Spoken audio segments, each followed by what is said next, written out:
Esta es la columna tal y como la conocemos en la actualidad. Una compleja estructura osteofibrocartilaginosa, articulada y resistente que va desde la cabeza, a la cual sostiene, pasando por el cuello, la espalda, hasta terminar en la pelvis. Malas posturas, movimientos bruscos y otras acciones cotidianas pueden perjudicar a nuestra columna más de lo que imaginamos. Lo ideal es disminuir el peso y fortalecer la musculatura de la espalda. Eso hace que se proteja mucho toda esta articulación. Como es lógico, cuando se produce una lesión en la columna y se afecta la médula espinal, el flujo de información desde ese punto se detiene y el efecto puede ser la pérdida de sensibilidad o de movilidad.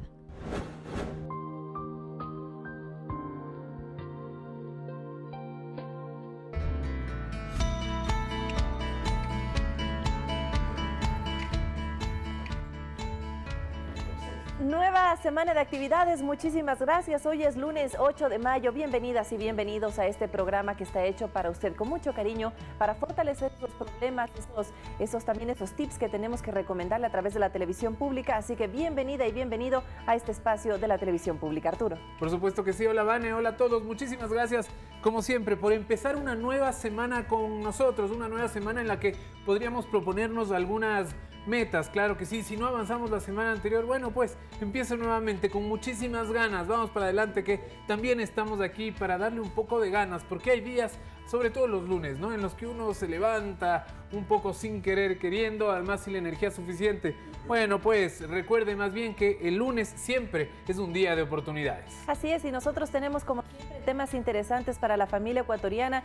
Ya lo vio usted en nuestra introducción, estaremos hablando de los problemas de la columna, este eje transversal que recorre nuestro cuerpo desde la cabeza hasta la pelvis, y es que es tan importante porque por ahí atraviesa la médula espinal. Así que muy importante que ustedes estén pendientes de esta hora de programa. Por supuesto que sí. La columna vertebral, ¿qué preguntas podría usted tener al respecto? Dicen que hay muchísimos males de los que uno podría sufrir que tienen relación de alguna manera con la columna vertebral, precisamente por lo importante que es también y delicada al momento de tratarle, porque ahí están todos los nervios del cuerpo. Así es, y son cosas que podemos hacer desde la prevención, como en la mayoría de las enfermedades. Si usted toma las precauciones del caso, podría evitar males mayores. Por ejemplo, Arturo, cuando uno se va a agachar alguna cosa, tiende a doblarse de esta forma, cuando no, lo que tiene que hacer es doblar las rodillas para recoger. Son cosas y cambios de hábitos que podemos hacer cotidianamente y que podrían ser de mucha utilidad. Así que tendremos, como siempre, dos expertos que nos darán ese y más consejos. Siempre pensando en usted y en quien le pueda ayudar. Nosotros es momento entonces de que arranquemos el programa, invitándoles a que se acomoden, porque dentro de poco abrimos las líneas telefónicas. Empezamos entonces. ¿Qué es la columna vertebral? Veámoslo a continuación.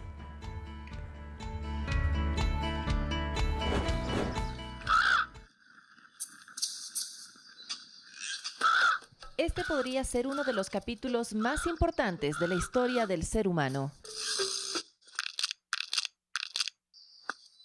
Se trata del proceso de hominización que transformó progresivamente a un linaje de primates en humanos. Estos cambios obedecieron, según las investigaciones, a la necesidad de supervivencia y defensa e implicó importantes cambios tanto en lo social como en lo genético y anatómico. Para la bipedestación fue determinante el cambio de postura corporal a la posición erguida o erecta, y para ello el esqueleto tuvo que modificarse. Esta es la columna tal y como la conocemos en la actualidad. Una compleja estructura osteofibrocartilaginosa, articulada y resistente que va desde la cabeza, a la cual sostiene, pasando por el cuello, la espalda, hasta terminar en la pelvis. Está dividida en 5 regiones, cada una con una función determinada: cervical, torácica, lumbar, sacra y coxígea, con un total de 33 vértebras unidas entre sí por los discos intervertebrales. Además del sostenimiento, su rol fundamental es proteger a la médula espinal, elemento principal del sistema nervioso central.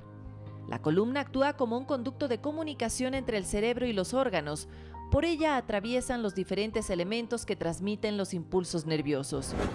Como es lógico, cuando se produce una lesión en la columna y se afecta la médula espinal, el flujo de información desde ese punto se detiene y el efecto puede ser la pérdida de sensibilidad o de movilidad. Con 75 centímetros de extensión aproximada, como su nombre lo indica, la columna es nuestro eje articulador.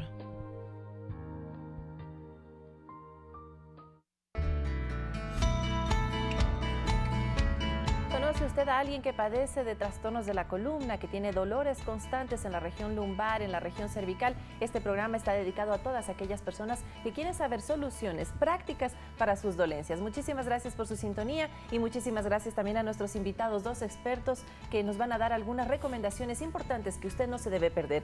Como siempre, y muchísimas gracias al doctor José Reinhardt, él es médico deportólogo y ha estado en varias ocasiones en nuestro programa y hemos sacado muchísimas conclusiones positivas de la presencia del doctor aquí, así que gracias por su presencia nuevamente. Y el doctor Sebastián de la Torre, traumatólogo especialista en columna del Hospital Eugenio Espejo de Quito, este hospital de especialidades que acoge a cientos, miles de pacientes cada día, así que a los dos bienvenidos, pero Arturo, hay ya que receptar, por supuesto, las inquietudes ciudadanas. Por supuesto que sí, como siempre, momento de abrir las líneas de entonces, 3970-822 o 3970-813. Si prefiere, vía Facebook Live, por supuesto, estaremos aquí dando a conocer todas sus preguntas y todo lo que nos quiera decir. Nosotros les diremos a los especialistas. También, si quiere, puede hacerlo a través de de Twitter, con el hashtag o numeral al mediodía. Estamos para servirle y para tratar de contestar todas sus preguntas. Quisiera yo empezar, quizás, doctor de la Torre, el tema de la columna vertebral. ¿Por qué es tan importante y cuál es la función que cumple en el cuerpo humano? Justamente en la introducción, algo que dijeron es muy cierto. La columna vertebral básicamente es un tubo por donde pasa la médula espinal y todos los nervios. Es la conexión, la médula, entre el cerebro y las extremidades y los órganos. Entonces, es tan importante como que una lesión que comprometa la columna pueda determinar una lesión neurológica en el paciente que pueda tener problemas en cuanto a movilidad y en cuanto a sensibilidad en las extremidades. Esa es la importancia principal de la columna. Y hacemos muy poco por cuidar este órgano tan importante, 75 centímetros, decíamos, de extensión aproximada, pero ¿cuántas cosas hacemos al día que pueden estar afectando potencialmente a este órgano? Bueno, realmente es un órgano, un sistema que está siendo utilizado permanentemente. Primero, por la posición, si estamos sentados o si estamos de pie, está permanentemente dando el soporte natural a los nervios, ligamentos y tendones que nos van a permitir estar en esa posición erguida. No olvidemos que, como se dijo, al cambiar de la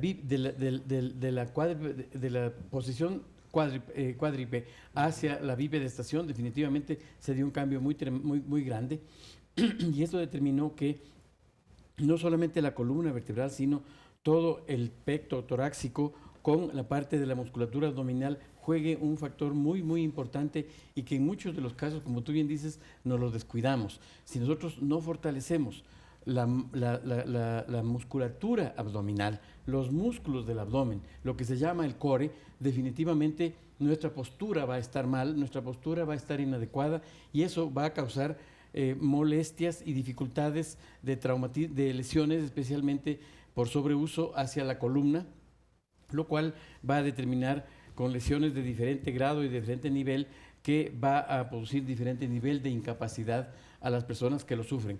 No olvides que el caminar, todos los días estamos levantando pesos, estamos haciendo actividades, nos movemos y estos giros bruscos, si no estamos preparados, obviamente nos dan problemas por columna. Yo creo que no hay una persona en el mundo que no en alguna vez en su vida haya sufrido por lo menos un dolor de columna. Por supuesto. Exactamente. Y vamos a preguntarle justamente eso a la ciudadanía. Tenemos ya nuestra primera llamada de la semana, la primera llamada también del día. Mario Sevilla nos contacta desde La Tacunga. Mario, buenas tardes.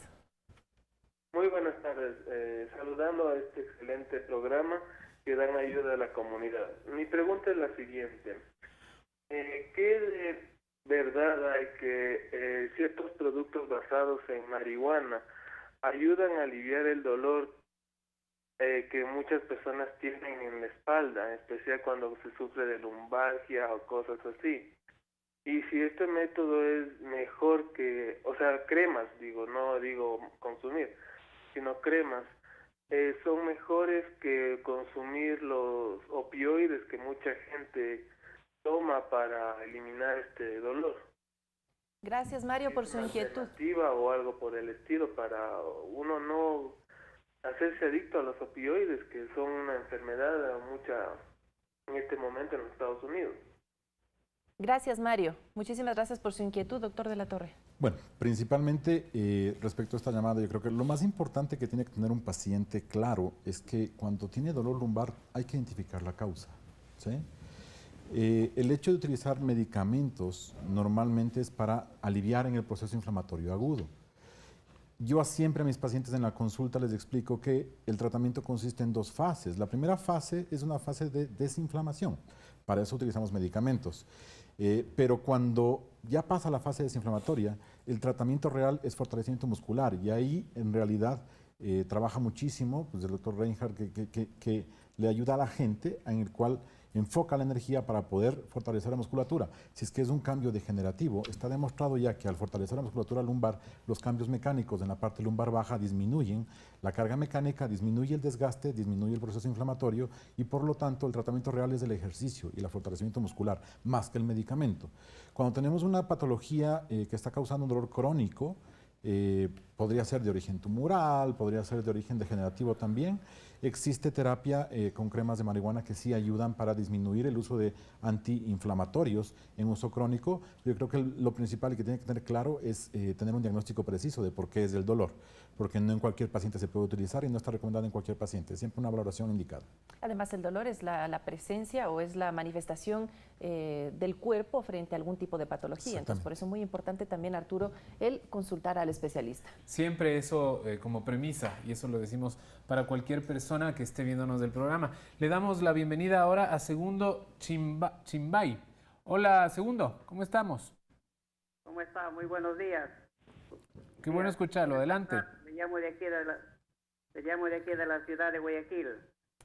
Buenísimo, saludos. Gracias por su programa tan bueno. Le quiero preguntarle al doctor, yo estoy ya operado de la columna de un tumor intraneuromedular traqueosculoma, ya, con taponamiento del 90% de la médula, pero gracias a Dios ya camino, ya tengo, 10 años de haberme operado, pero todavía siento, tengo ahora la neuroespasticidad, y entonces para bajar eso, mi médico pues me colocaron una bomba que se llama bomba de baclofeno. Ese medicamento me tienen que recargar cada 4 meses, pero todavía siento el movimiento involuntario, secuelas que me ha dejado. Entonces yo quisiera preguntarle al doctor pues si esa bomba va a ser permanente o hay posibilidades de que se pueda retirar. Gracias, Segundo, por la inquietud. Bueno, ¿qué significa primero lo que padeció él? ¿Es frecuente? Un nombre complicado. Bueno, es un tipo de tumor que invade el cuerpo vertebral y a la larga va invadiendo el canal medular y comprime la médula. Realmente no es tan frecuente, es un caso bastante raro, pero pues después de 10 años de la cirugía, que esté caminando, que tenga una que otra molestia, es un caso exitoso realmente, ¿ya? ¿Por qué? Porque realmente la cirugía de columna es una cirugía que es de alta complejidad y es una de las más ingratas que existe, porque yo a mis pacientes, por ejemplo, les explico que cuando uno opera la columna no puede ofrecerle una recuperación del 100%. Siempre tiene una recuperación del 90, 85, dependiendo del caso, y que el paciente esté caminando después de haber tenido una compresión medular con un tumor y que no haya residuos de tumor es un excelente resultado. Ahora, yendo a la parte de la espasticidad, que es lo que más le molesta. La espasticidad se debe a la compresión medular y al daño de las células neurales. ¿Estos son movimientos involuntarios para que la movimientos gente involuntarios, se familiarice con los Pueden términos? pasar en cualquier parte del cuerpo. Pueden pasar en cualquier parte del cuerpo. Normalmente cuando hay compresión torácica pasa en las piernas, si es que hay cervical pasa en brazos o en piernas, porque pues es como una tubería, si es que se tapa a nivel cervical afecta a brazos y piernas, torácico y lumbar afecta solamente a las piernas. Y el medicamento que le están dando, el baclofeno, es el indicado porque ese medicamento ayuda a disminuir la espasticidad. Lastimosamente, esa lesión neurológica es una lesión que es irreversible y no hay mejoría. No existe todavía un tratamiento como para disminuir la espasticidad. En pacientes neurológicos, especialmente pediátricos, la espasticidad se puede tratar con inyecciones de toxina botulínica, pero en pacientes que tienen esta espasticidad, pero que puede caminar, no nos sirve eso. Entonces la bomba de baclofeno sirve bastante bien y eso lo va a tener que usar permanentemente. En este caso, y para darle paso a la siguiente llamada, doctor Reinhardt, será importante ya con la movilidad de las piernas seguir fortaleciendo la musculatura, seguir haciendo la rehabilitación física. Obviamente, el hecho, como lo dijo ya el doctor, en el sentido de que la cirugía ha sido tan exitosa que le permite a él todavía caminar, lo importante ahorita, si es que haya la transmisión nerviosa que permite estimular al sistema muscular para que se mantenga o se hipertrofie un poco, es definitivamente muy importante. Acompañado esto, obviamente, de actividades para disminuir la espasticidad, elongación, distensión muscular, que nos va a ayudar mucho, junto con, obviamente, masajes relajantes y utilizar estímulos eléctricos que nos van a disminuir la contractura muscular, obviamente nos van a ayudar muchísimo para que él se sienta mejor, tenga una mejor calidad de vida. Perfecto. Bueno, muchísimas gracias a todas las llamadas. Entendemos y nos están comunicando desde producción que son decenas de llamadas de personas que están interesadas en consultarles a nuestros expertos. Vamos a darle paso a Mercedes Guillén, que nos está llamando desde el Cantón Pasaje, esto en la provincia del Oro. Bellísimo, bellísimo territorio nacional. Muchísimas gracias, Mercedes. Le escuchamos. Buenos días. ¿Cuál es su inquietud? Muy buenos días. De la provincia del Oro. Quería hacerle una pregunta al médico. Claro, le escuchamos. Vea, pasa que tengo una hija que está con dolor de la cervical ya como 15 días. No tiene mucho movimiento. ¿Y el dolor tal vez se debió a algún movimiento brusco o tal vez podría haber sido estrés? ¿Algún otro dato que le podamos dar a nuestros expertos? No, verá niña, ella va al gimnasio, alza pesas. Ya, perfecto. Yo pienso que a lo mejor... ¿Qué edad tiene su niña? 38 años. 38 años, ya no ha sido tan niña. Pero bueno, muchísimas gracias, Mercedes. Le invito a seguir en nuestra sintonía para que escuche la respuesta. Doctor Reinhardt. Bueno, sí, yo creo que esa es una de las complicaciones que con más frecuentemente vemos como resultado de la costumbre, buena por supuesto, de las personas de acudir al gimnasio. Pero las personas responsables de los gimnasios, en primer lugar, deberían tener una certificación que les permita garantizar que lo que ellos ofrecen es un conocimiento básico, un conocimiento fundamental para no ocurrir en este tipo de lesiones. Posiblemente esta se debe a una lesión por sobreuso o un esfuerzo mal realizado. Hoy, en realidad, el trabajo en pesas se está utilizando cada vez menos justamente por la gran cantidad de lesiones que tenemos. Y lo que estamos haciendo es la alternativa como la gimnasia funcional, por ejemplo, que es una gimnasia hecha con tu propio peso, el trabajo con elásticos, que también es muy conveniente, elásticos de ligas, que nos ayudan a realizar movimientos con resistencia, casi como de pesas, pero con movimientos muy funcionales de ida y de regreso que no tienen el riesgo de una lesión como es el problema de las pesas. Y obviamente el TRX es otra alternativa muy buena porque estamos haciendo los trabajos con nuestro propio peso. Yo creería que obviamente lo primero que tendría que hacer es acudir donde un médico especialista que le vea para que descarte que no es sino un problema de una contractura o una ruptura, una distensión muscular que seguramente es la causa del problema. O si se trata ya de un problema mucho más serio que implique exactamente la causa del problema. Cuando hay una especie de inflamación en los nervios, en estos nervios ciáticos, ¿cuánto más o menos dura esa inflamación y ese dolor para ir sabiendo? Es decir, me está doliendo 15 días, bueno, es normal. Me está doliendo 2 meses, no, ya no va a ser normal. ¿Cómo es ese tema? ¿Cómo se puede calificar? Normalmente se clasifica ese tipo de dolor, un ciático, por ejemplo, como un dolor neuropático. Ningún dolor neuropático es normal. Siempre es importante una valoración adecuada. Existe una causa principal por la cual la raíz nerviosa se está inflamando. Entonces, tiene que tener una valoración adecuada para identificar si es que es solamente por una discopatía degenerativa, una sobrecarga, un sobreesfuerzo, o se trata de una hernia. Si es que se trata de una hernia, pues es una compresión mecánica que no va a desaparecer a menos que se opere y se saque la hernia que está comprimiendo la raíz nerviosa. Entonces, creo que normalmente mi recomendación sería, apenas aparezca un dolor, ciático, tener una valoración adecuada. No dejar que pase más tiempo. Yeah. El dolor neuropático es un dolor que es muy molesto, muy limitante, y es un dolor en el cual los antiinflamatorios no actúan, no trabajan. Entonces, hay que tomar una medicación que es especial, que son los neuromoduladores, para disminuir un dolor neuropático. Entonces, siempre es importante la valoración adecuada y empezar el tratamiento a tiempo. Por supuesto que sí. Perfecto, desde Quito nos llega otra llamada, Mónica Reynoso. ¿Cómo está? Muy buenas tardes, le escuchamos también a usted. Buenas tardes, felicitándoles por el programa, muchas gracias por darme la oportunidad. Lo que pasa es que yo tengo un dolor desde hace mucho tiempo. Bueno, yo ya tengo 54 años y tal vez es un dolor degenerativo. Tengo un problema en el lado derecho, en la cadera. Me duele especialmente en las noches porque yo el día paso súper bien, no me duele nada, pero es en la noche cuando yo estoy acostada ya para descansar y me levanto y me duele feísimo en el lado derecho, es en la cadera, y muchas veces no puedo ni caminar, tengo que agacharme para poder caminar. Me hicieron una radiografía, me dijeron que estaba sobresalida una de las vértebras, exactamente no sé qué número, pero me dijeron que estaba sobresalida. Lo que yo quiero preguntarles es si esto es operación o solo se trata con ejercicios, no sé, ¿me pueden ayudar con eso, por favor? Con el diagnóstico que le han dado de una vértebra sobresalida, me arriesgo un poco al decir que probablemente es una espondilolistesis, que significa que una vértebra se desliza sobre la otra, pero eso es un problema que empieza normalmente en la adolescencia, en las personas, y va progresando. Ya tiene 54 años, entonces no es algo que apareció ahora, es algo que progresivamente ha ido aumentando.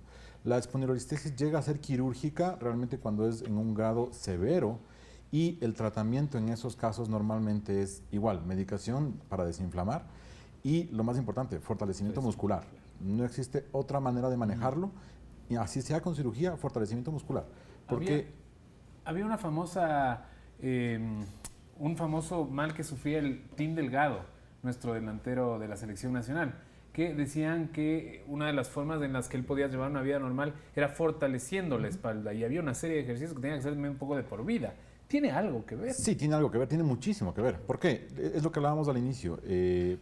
Mientras mejor, normalmente les pongo este ejemplo a mis pacientes, un puente colgante con los tirantes tensos se mantiene fijo, ¿no es cierto? Un puente colgante con los tirantes flojos se mueve con el viento y está muy inestable. La columna es igual.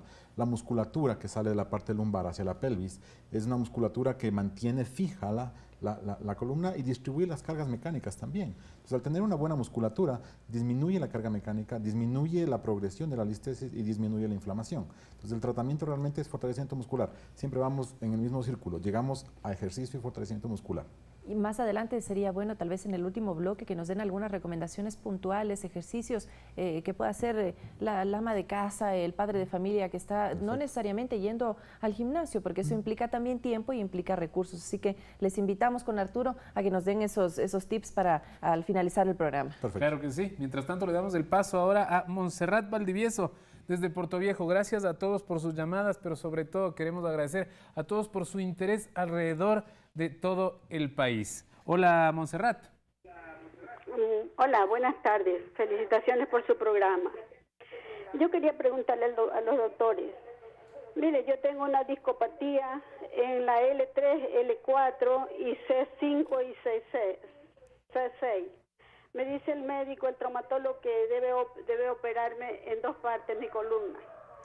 Mi pregunta es, yo tengo también artrosis en la columna y tengo escoliosis.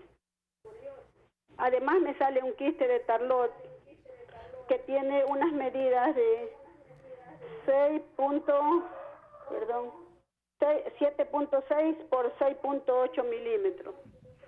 Entonces yo tengo temor de las operaciones y yo quisiera preguntarle al doctor si es necesario operarme, si yo no me opero, ¿qué pasaría?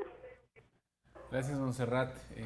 Bueno, hay algunas bien detalladas. Creo que estaba viendo el informe, pero a ver, empecemos desde el principio. Tiene varios diagnósticos, no recuerdo qué edad tenía la señora, pero algo que tenemos que tener presente es que más o menos a partir de los 22 años todo el mundo empieza a desgastarse. Todo el mundo va a tener discopatía degenerativa en diferente medida, en diferente magnitud. Entonces, algo que es frecuente que me llega a la consulta, los pacientes que dicen, tengo un daño en el disco y vienen asustados. Todos tenemos daños en los discos en cierta magnitud. ¿Ya?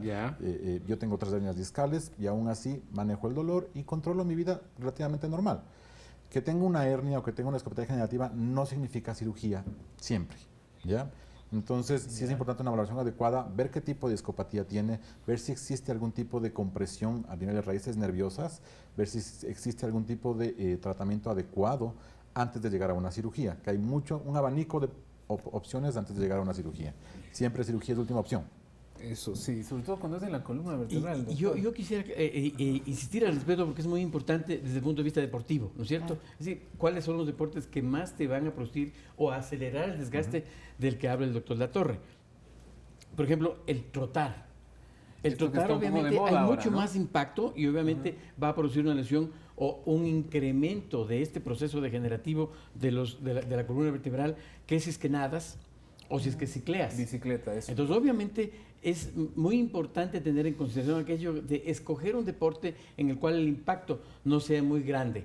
Obviamente, si ese impacto se suma la obesidad y el sobrepeso, definitivamente tenemos situaciones muy complicadas. Por lo tanto, ¿qué es importante? Antes de yo decidir qué voy a hacer, consultar al especialista para que le oriente sobre lo que va a hacer. Por lo menos, si es que tengo que bajar de peso, primero bajar de peso o nadando y cicleando para poder correr.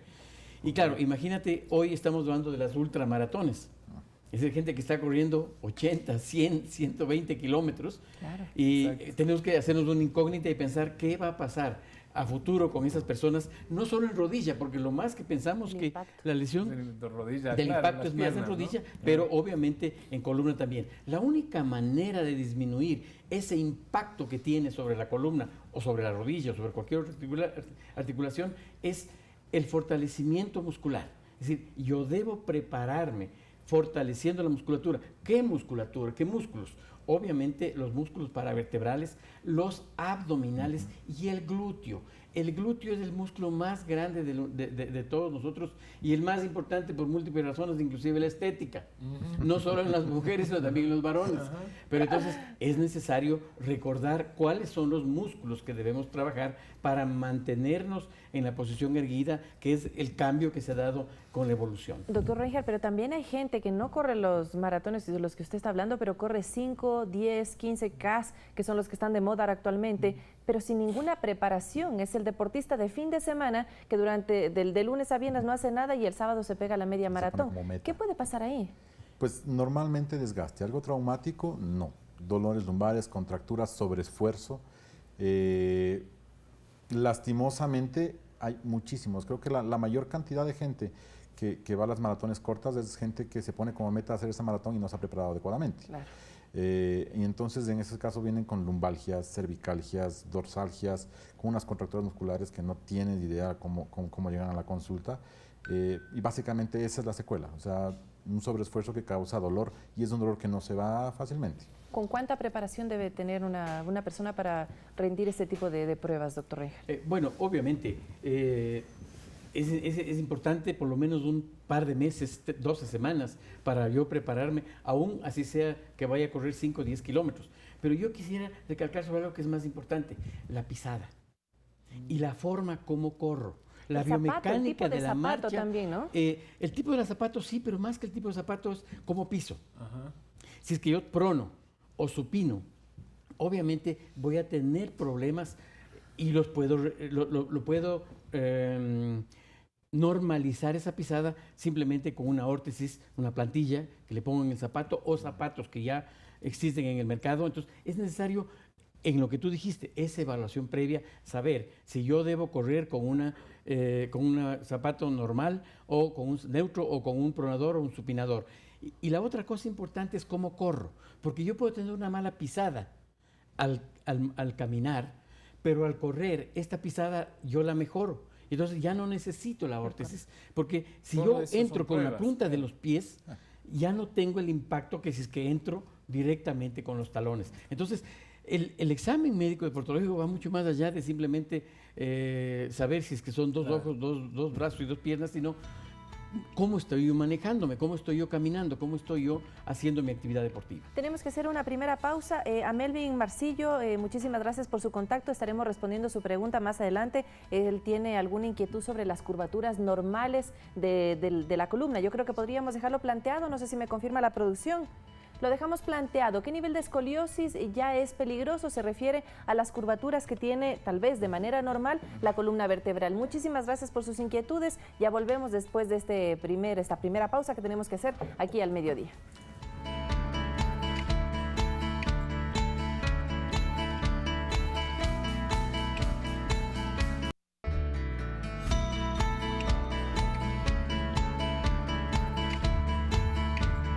De salud al mediodía, muchísimas gracias por su preferencia. Estamos hablando de la columna vertebral y cómo cuidar este órgano tan importante que nos da sostén. Lo habíamos dejado planteado. La columna vertebral, como vimos en el reportaje, tiene ciertas curvaturas que son normales. Doctor de la Torre nos decía y nos preguntaba nuestro amigo televidente Melvin Marcillo, ¿qué nivel de escoliosis ya es peligroso? Gracias a él por su contacto y a todos los ciudadanos que se están sumando a esta transmisión. Perfecto. Las curvaturas que tiene la columna normal fisiológica son curvaturas vistas de lado. Tenemos una lordosis cervical, una cifosis torácica y una lordosis lumbar. Es decir, para quienes nos estén viendo, una especie de S. Una S, pero visto de lado. Pero visto de lado, exacto. De Cuando frente, le ves de frente, la columna tiene que ser recta. ¿Ya? La escoliosis se refiere a cuando uno está viendo de frente a la persona y la escoliosis está curva. ¿Ya? Para que se llegue al diagnóstico de escoliosis tiene que tener una curvatura mayor de 10 grados. Bueno, si es que es menor de 10 grados es una actitud escoliótica que puede compensarse con muchas cosas y hay que buscar la causa. Pero si tiene mayor de 10 grados, entre 10 a 20 grados, es una escoliosis leve, en la cual si está la persona en crecimiento... Ahí tenemos un poco. Exacto, ahí está la imagen de cómo tenemos la curvatura visto del lado del paciente. Exacto, es la entonces, si es que estamos con una curvatura entre 10 a 20 grados, si el paciente está en crecimiento, en desarrollo, se pueden usar corsets para evitar progresión. Por sobre la edad de desarrollo ya solamente se observa, no se hace absolutamente nada. De 20 a 40 grados, igual, corsets, terapia física, fortalecimiento, ejercicios, natación, todo eso. ¿Eso es doloroso? La escoliosis no. La escoliosis no duele. Cuando se ponen los corsets y este tema sí molesta. Al paciente. Es molestoso porque normalmente hace áreas de presión, porque es un corset que tiene diferentes presiones en donde está la curvatura y le obligan al niño a ponerse en una posición recta y le ponen recta la columna. Entonces es molestoso. Uno de mis profesores lo describía como cuando te ponen los brackets al inicio, molesta muchísimo las primeras semanas y después ya se acostumbra y no pasa nada. ¿Se corrige? No se corrige, evita progresión. La única manera en la cual yo he visto escoliosis leves de entre 10 a 20 grados en la cual se corrige parcialmente es con fortalecimiento muscular. No existe nada más. Importante. ¿Ya? Ahora, cuando llegamos a una curva mayor a 40 grados es cuando ya hay indicación de cirugía. No habla de peligrosidad, más bien de indicación en la cual sabemos que esa escoliosis va a progresar cada vez más rápido. Yo he tenido pacientes que he operado hasta con 140 grados de curvatura. Entonces uno llega a ese punto y la cirugía es muy compleja. Pero la columna ¿Dice que se ponen ejes o alguna cosa así como para...? ¿Para la cirugía? Ajá. Se ponen tornillos transpediculares de titanio. Yo entro, abro toda la espalda y colocamos tornillos en las vértebras y colocamos barras de titanio para corregir la curvatura dentro de lo posible. Cuando tiene un paciente de 140 grados, obviamente no le vas a dejar en cero, pero le vas a dejar lo mejor posible. Imagínense, es que además vivir con eso debe ser muy complejo. Vamos luego a hablar de eso también. Le damos la bienvenida a Iván Pérez, quien nos llama en este momento. Hola Iván, buenas tardes. Buenas tardes, excelente programa. Para el doctor, sabe que empecé yo con una lumbalgia, pero me ha quedado como secuela un adormecimiento en la pierna que tengo constantemente. No sé si podré eliminar o qué debo hacer a ese respecto. Gracias Iván. Ya, normalmente cuando pasa esto es que hubo una hernia. ¿Sí? Algo que hablamos hace un rato es que el 85% de las hernias no tienen que operarse. ¿Sí? Eso hay que estar claros. Cuando una hernia es quirúrgica, hay que entrar, sacar la hernia y se descomprime y se deja la raíz libre para que baje la inflamación. En el caso del señor lo que pasó seguramente fue que hubo una hernia pequeña, se produjo el dolor lumbar cuando el disco se rompió y en este momento cuando ya está cicatrizando el disco, queda el proceso inflamatorio en la raíz nerviosa que provoca el adormecimiento. Ese adormecimiento desaparece en el transcurso de semanas. No es algo que desaparece inmediatamente, pero sí es importante una evaluación adecuada para ver si es que existe o no existe el tamaño de la hernia, dónde está y dar medicación neuromoduladora para ayudar a que el adormecimiento no moleste demasiado. Yo creería que vale la pena en este punto aclarar que los amortiguamientos y los dolores no son siempre igual a hernia. Hay un síndrome que es el síndrome del piramidal, que es un músculo que está en el glúteo, a través del cual pasa el nervio ciático y que comprime el nervio ciático y de una sintomatología muy parecida a lo de una hernia. Yo lo viví con Marta Tenorio y obviamente era una columna normal, no teníamos absolutamente ningún problema, pero cuando a veces se acompaña de una pequeña hernia o grande, que no da síntomas, porque ya le dijo el doctor, hay gente que tiene una hernia grande y no da síntomas. Cuando tienes este síndrome es muy fácil confundirlo con un problema de columna y hay que diferenciarlo. Y el problema es otro, simplemente relajar al músculo, liberar el nervio y con lo cual la musculatura desaparece. ¿Cuál es la diferencia? Que este amortiguamiento, este dolor no pasa de la rodilla. Solamente llega hasta la rodilla, no va a los pies cuando se trata de este síndrome. Ahí se puede hacer el diagnóstico diferenciado, entonces. Exactamente. Pero eso es en el examen físico, el dato que uno le examina al paciente. Exacto. Es importantísimo, entonces, sustancial, hacer una buena historia clínica, como lo hemos visto en otras patologías. Saludamos también a Yailin Vergara, ella nos ha mandado un mensaje a través de su cuenta personal de Facebook. Buenas tardes, tengo 2 cesáreas y después de eso quedé con dolores frecuentes en la columna. Mi pregunta es si voy a quedar así para siempre o debo tratarme. La diferencia de las cesáreas entre una y otra fue de 1 año y medio y mi último hijo tiene 3 años y sigo igual. Muchísimas gracias. ¿Tiene algo que ver aquí el lugar donde se pone la epidural? Creo que es la epidural. Sí, ¿no? Normalmente no afecta. Yo creo que más bien lo que está pasando en el caso de ella probablemente es falta de musculatura. En los embarazos lo que pasa es que la carga mecánica de la columna aumenta y provoca mayor inflamación y desgaste en los discos. Si es que logramos fortalecer la musculatura y tener un buen manejo de eso, probablemente su dolor va a desaparecer. El peso también podría ser, ¿no? Uno Sí, queda a los embarazos también influye con algunas bastantísimo, libritas de más y es difícil perderlas. Es importantísimo todas estas especificaciones que estamos dando y muchísimas gracias nuevamente a todos por su sintonía e interés en el programa. Vamos a ver ahora otro reportaje en el que hablaremos de qué debe hacer uno para prevenir. Hay muchísimos ejercicios y muchísimas recomendaciones que nos van a ayudar para no padecer este tipo de males. Veamos. Malas posturas, movimientos bruscos y otras acciones cotidianas pueden perjudicar a nuestra columna más de lo que imaginamos. Es por esto que el doctor Eduardo Montanero, médico traumatólogo, nos da las siguientes recomendaciones.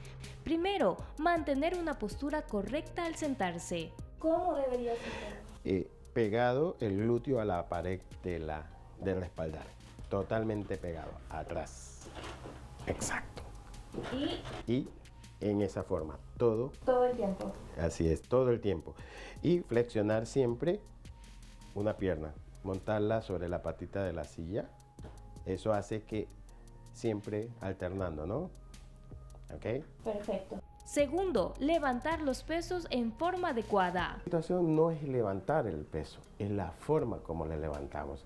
Generalmente lo levantamos utilizando la espalda. Cuando deberíamos utilizar son los músculos de las piernas y de los brazos, es decir, haciendo estos movimientos. Así. ¿Ok? No así como normalmente lo usamos. Viene un niño, lo levantamos así. Se nos cae el jabón, lo levantamos así, cuando deberíamos de levantar. No depende del peso, depende de la forma como lo hagamos. Tercero, evitar subir de peso. Lo ideal es disminuir el peso y fortalecer la musculatura de la espalda. Eso hace que se proteja mucho todas estas articulaciones. Cuarto, hacer ejercicios de estiramiento. Eso hace que se fortalezcan los músculos abdominales y los músculos paravertebrales. Eso hace que haya un equilibrio en fuerzas y así disminuyamos el problema de dolor. Quinto, practicar deporte de forma moderada. Todo debería ser progresivo. Nada en exceso es ideal. Ir poco a poco, como le digo, manteniendo un buen balance, dependiendo de la edad. depende mucho la edad. No es lo mismo hacer ejercicio para un adulto de la tercera edad, es decir, o para un adulto de, qué sé yo, de entre 20 a 40 años. Totalmente diferente, ¿no? Sexto, cuidar la postura mientras se duerme. Recomendables son las posiciones fetales con una almohada debajo de las piernas, la famosa posición fetal. Esa es. Dormir boca arriba, ¿no? Con una almohada debajo de las rodillas, y si va a dormir uno boca abajo, debe estar una almohada debajo del abdomen. Séptimo, evitar fumar. Tabaquismo influye mucho en los dolores articulares de la región lumbar, básicamente, ¿no? Sobre todo a nivel de las superficies articulares. Octavo, evitar automedicarse. Lo ideal es no tomar medicación, sino buscarle la causa fundamental de esa patología. Mientras veíamos el reportaje, hablábamos también de casos personales. Yo les contaba que jugando fútbol algún rato me dolió tanto la columna, en realidad, no sé si es la columna o así se debe decir, haciendo un movimiento que no estaba previsto. Me duró unos 3 meses el dolor, pero el fuerte fue de unos 2 días en los que tuve hasta que pedir permiso en el trabajo, y aún así no fui al médico. ¿Por qué no vamos al médico? Eso es terrible. Hablábamos, doctor, con usted, entre otras cosas, por el miedo. Normalmente es el temor. La mayoría de pacientes que llegan a la consulta dicen, voy al cirujano de columna, pero vienen con temor de que uno diga, les voy a operar. Entonces, pero ya cuando entramos, conversamos, les explicamos que realmente el objetivo no es operar, más bien el objetivo es tratar de solucionar su problema, que se recupere y fortalecer la musculatura, y que la cirugía es la última opción, o sea, queda arriba. Y esa es la otra, doctor Reinhardt, de cada 100 pacientes, muy pocos deben ser para operación, para que la gente vaya perdiendo el miedo. Solamente los... Claro, efectivamente, la mayoría de los problemas de la columna tienen que ver con la parte musculoesquelética, músculo-tendinosa.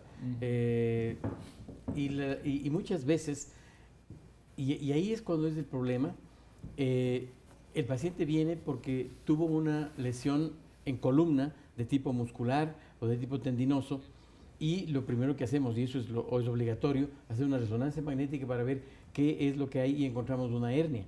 Pero no siempre la hernia es igual a dolor lumbar, porque puede ser que, como dijo el doctor, él tiene 2 o 3 hernias y sin embargo vive tranquilo, sin problema.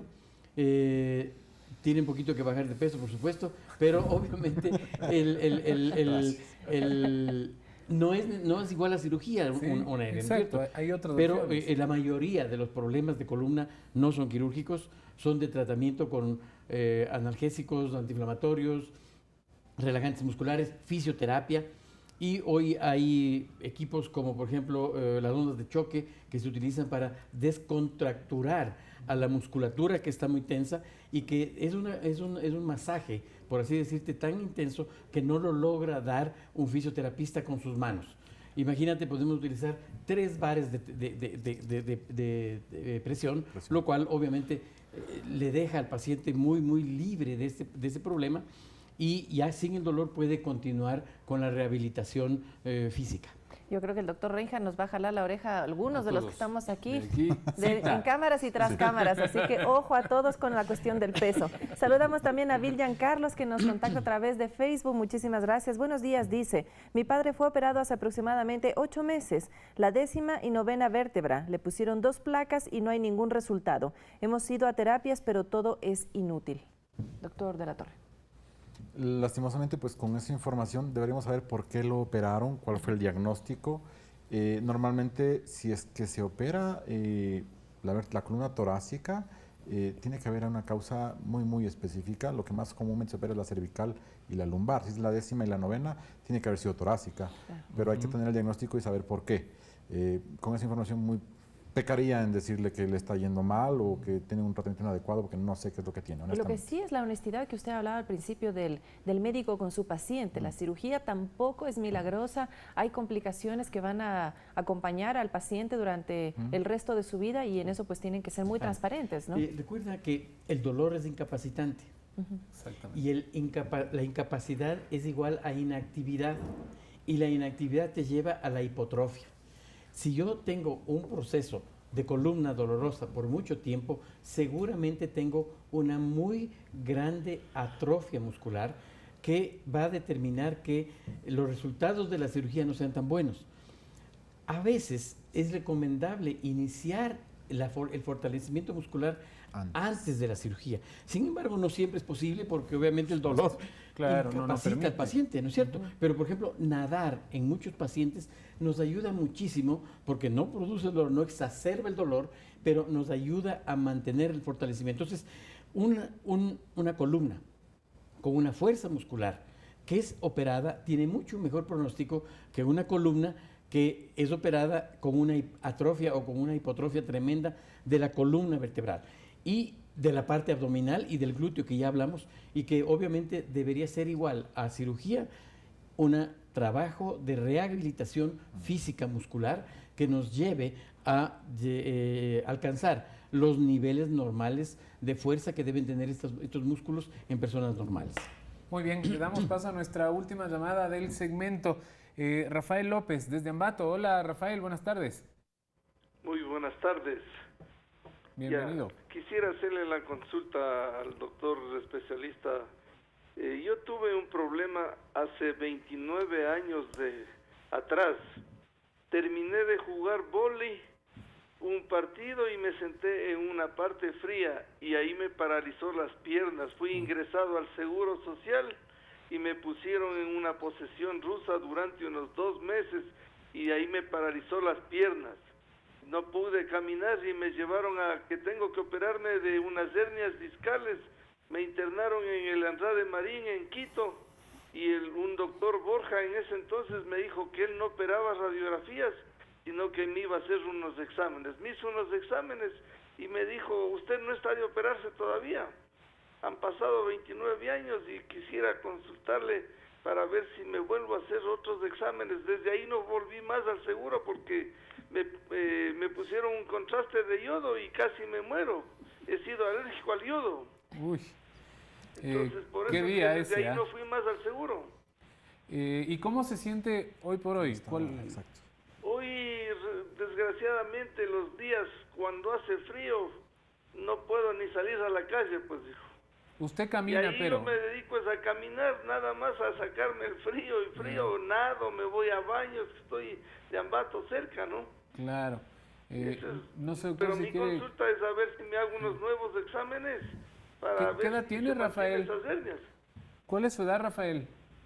62 años tengo al momento. Muchísimas gracias por su comunicación. ¿Qué le podemos decir?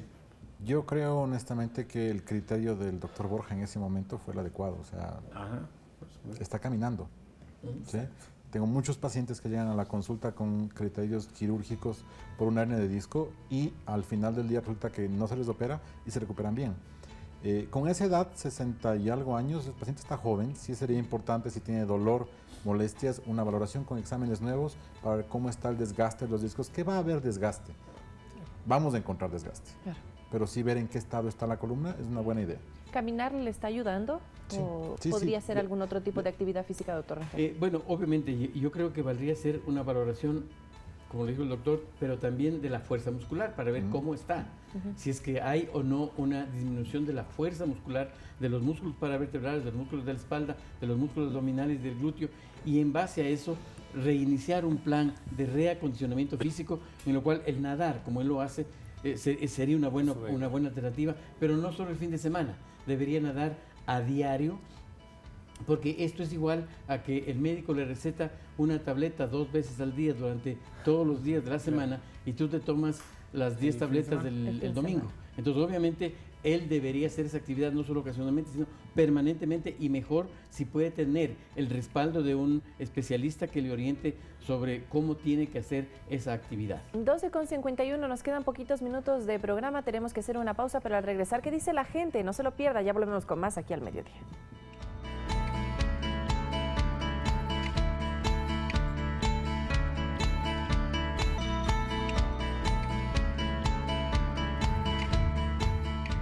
12:54 de la tarde. Muchísimas gracias por seguir con nosotros. Nuestro segmento de todos los días en este momento se dice que. Vamos a empezar con usted, doctor Reinhardt. Vamos a ver qué es lo que dice la gente, qué se escucha por ahí respecto a este tema.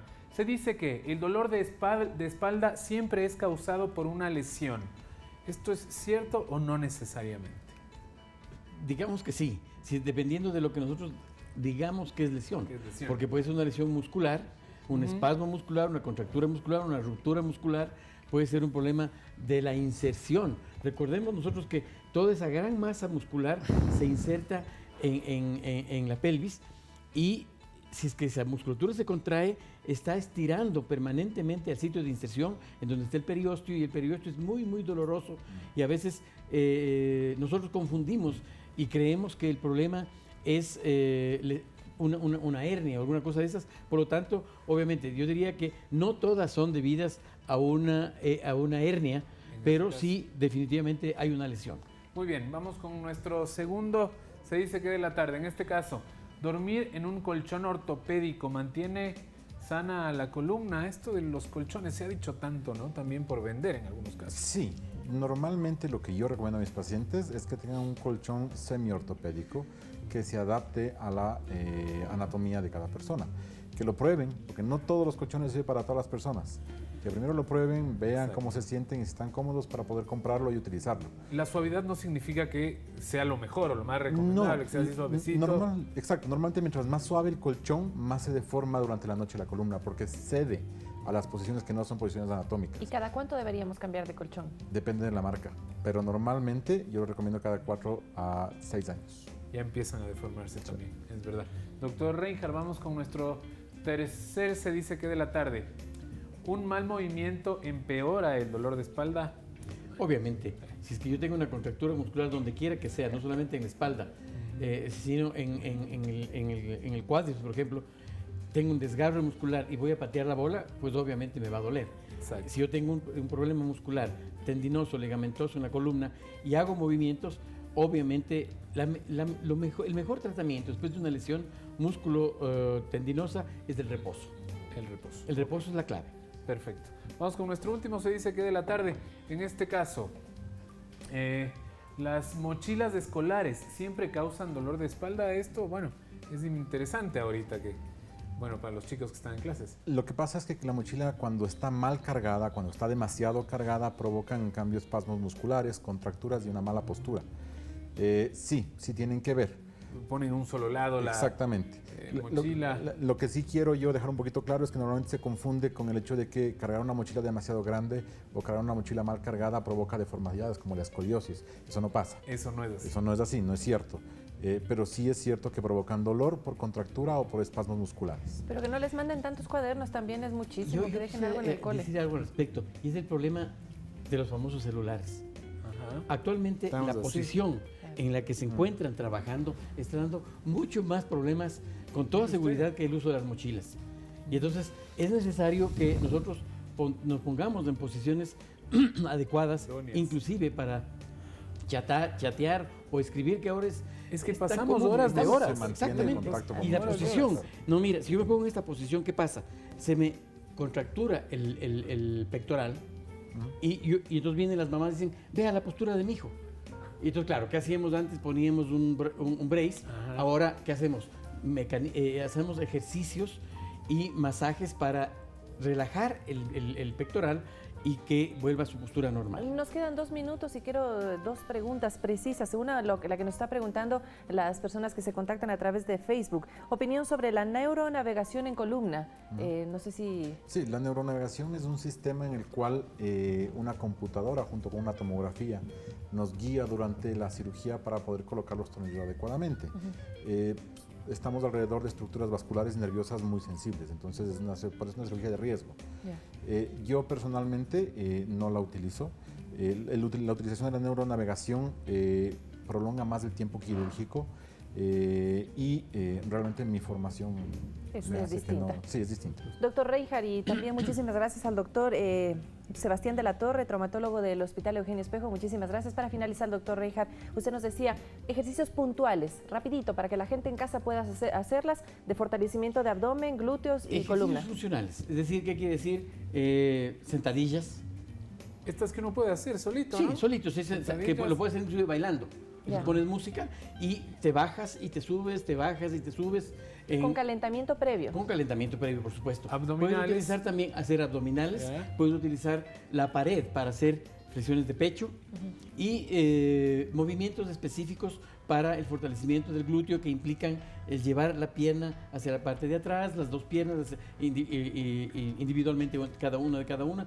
Esas son cosas que te van... Y el uso de elásticos de ligas que te permiten hacer ese ejercicio. En promedio, ¿cuántas repeticiones, cuántos días a la semana?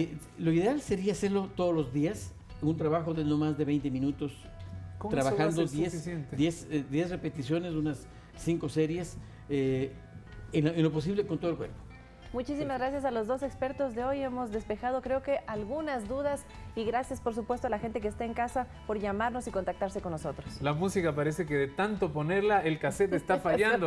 Nosotros nos despedimos, no sin antes agradecerles por su sintonía, por estar siempre con nosotros y pendiente de nuestros temas. Mañana, como decíamos, un tema también importante que también es relacionado con la medicina de una u otra manera. Así es, nosotros tenemos que saber cuándo y cuántos hijos tener. Eso se llama planificación familiar. Estamos dándole seguimiento a otros temas que hemos visto, como por ejemplo el embarazo adolescente. Así que mañana es el turno de saber cuándo queremos tener hijos. Importantísimo. Chao, chao. Hasta mañana. Excelente semana.